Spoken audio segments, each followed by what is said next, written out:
we've been completely wrong about overthinking. I genuinely believe I just had an anxious brain, that I was wired differently. And then I learned something that completely reframed all of that. Like, okay, first off, I've overthought dinner plans with friends. I overthought quitting my own 9-to-5 job. I would ask multiple people to justify a decision I already knew the answer to, and then I'd call it being thorough.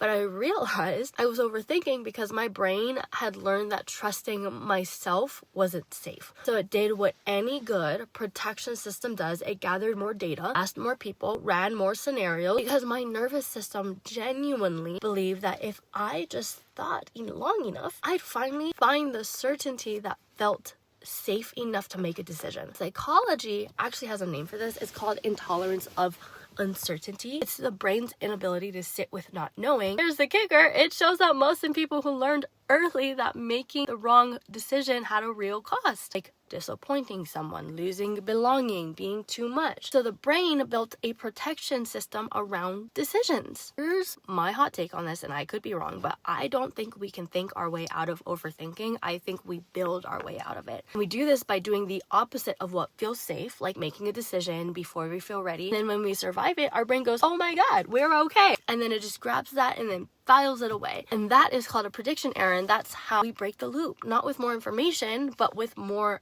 evidence that it's safe to make decisions on our own.